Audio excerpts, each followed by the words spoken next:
तो उस समय था कि किसी और के लिए आप चाह रही थी, जिसका नाम लेना भी उचित नहीं समझते हम लोग, लेकिन आज आप अपने लिए ही घूम रही। जो चीज़ मैंने फेस किया वो किसी महिला के साथ ना हो। ये वीडियो देखने के बाद समझ में आएंगे क्योंकि आप लोगों को पता है ज्योति सिंह इस टाइम काला काट के जब क्षेत्र में घूम रही थी तो वहां पे रिपोर्टरों ने देख सकते हैं किस तरह से बोलते हुए नजर आ रहे हैं। रिपोर्टर ने बोला कि उनका नाम नहीं लेना चाहते हैं, लेकिन आप जब काला काट के क्षेत्र में बहुत ज्यादा जोर तोर से रैली करने तो क्या उनका भी चांस है जो आने वाले हैं या नहीं आप लोगों को साथ देंगे। रिपोर्टर ने बहुत ज्यादा ही डर अंदाज करते हुए पवन सिंह को नजर आ रहे थे, लेकिन वहां पे ज्योति सिंह एक शब्द भी नहीं बोली। नहीं पवन सिंह का भी नाम ज्योति सिंह लेते हुए नजर आए, बस इतना बोलते हुए नजर आए कि उनका भी रैली में बहुत ज्यादा भूखे प्यासे में भी 1 महीने तक लगातार वोट के लिए तड़पा था, मैंने मतलब घूमा था। इनका अक्सर वायरल कॉल रिकॉर्डिंग होते रहता है क्योंकि पवन सिंह का जब रैली था तो ज्योति सिंह किस तरह से काराकाट में भूखे प्यासे, जब ज्योति सिंह बीमार भी पड़ गई थी तो उनके लिए बहुत ज्यादा जोरों तोरों से काराकाट में रैली की। ज्योति सिंह काराकाट के क्षेत्र से अगर घूम रही है तो कुछ भी अगर करते, चाहे पवन सिंह को कॉल भी लगाती है तो पवन सिंह आज कॉल भी ज्योति सिंह का नहीं रिसीव कर रहे हैं। ज्योति सिंह का पवन सिंह का यहीं से वीडियो वायरल होता है, जब ज्योति सिंह कॉल लगाती है पवन सिंह के पास तो पवन सिंह नहीं उठाते हैं। भरे रिपोर्टर के सामने बहुत ज्यादा ज्योति सिंह की शर्मिंदगी महसूस हो जाती है। रिपोर्टर ने बोला कि उनका नाम नहीं लेना चाहते हैं, लेकिन आप लोगों को बता देना चाहता हूँ ज्योति सिंह और पवन सिंह में बहुत ज्यादा विवाद फिर से छिड़ चुका है।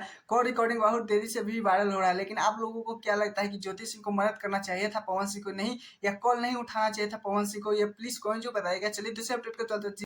पवन सिंह जी के माँ के विश्वास को भी जो है तोड़ा गया और मेरी भी माँ, और वो तोड़ने वाले सुबह में एक वीडियो वायरल होता है जिसमें मनीष कश्यप और पवन सिंह का माँ के साथ बहुत ज्यादा फोटो वायरल होता है, जिसमें मनीष कश्यप कहते हुए नजर आ रहे हैं कि पवन सिंह की माँ को भी सपना तोड़ा गया था और मेरी माँ को भी सपना तोड़ा गया था। क्योंकि आप लोगों को पता ही होगा जब पवन सिंह काराकाट के क्षेत्र से लड़ रहे थे तो उनका पवन सिंह की माँ का भी सपना था कि मेरे बेटा बहुत ज्यादा विधायक हो। पवन सिंह अपने माँ के लिए चुनाव। मनीष कश्यप का बात करें तो पार्टी वार्टी का लेकर कुछ बातें चीत कर रहे थे, जिसमें आप लोगों को पता ही होगा कि पवन सिंह कितने पार्टी से किस पार्टी से लड़े थे, मनीष कश्यप भी किस पार्टी से लड़े थे, लेकिन उन दोनों बहुत ज्यादा बुरी तरह से हार चुके थे। पता ही हो कि पवन सिंह बीजेपी वाले से लड़े थे जिसमें हार चुके थे, लेकिन आप लोगों को पता है वैसे ही मनीष कश्यप का भी केस था। लेकिन आप लोगों को बता देना चाहता हूँ बड़े मंच पे पवन सिंह अपने बर्थडे के दिन मनोज तिवारी को बोले थे भैया आप लोगों ने बहुत ज्यादा मेरे साथ गलती की है। ऐसी मनीष कश्यप भी बोले थे कि दिल्ली वाले भैया ने बहुत ज्यादा गलत किए। लेकिन आप लोगों को बताना चाहता हूँ ये बीजेपी वाले की तरफ से लड़ना चाहते, लेकिन अभी इस बार देख सकते हैं इन दोनों का गले में जब वो गमछा दूसरी पार्टी का देखा गया था तो लोग यहीं से अंदाजा लगा रहे थे कि पवन सिंह फिर से लड़ेंगे, लेकिन इस टाइम अभी फिक्स नहीं किया गया है कि कहाँ से चुनाव लड़ेंगे।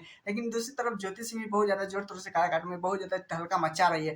खैर आप लोगों को क्या लगता है कि पवन सिंह और ज्योति सिंह से अगर इलेक्शन होगा तो कौन जीतेगी, प्लीज कौन जो बताइएगा। सबसे पहले तो चैनल सब्सक्राइब वीडियो को लाइक कीजिए, फिर मिलते हैं नेक्स्ट वीडियो के साथ। Tata bye.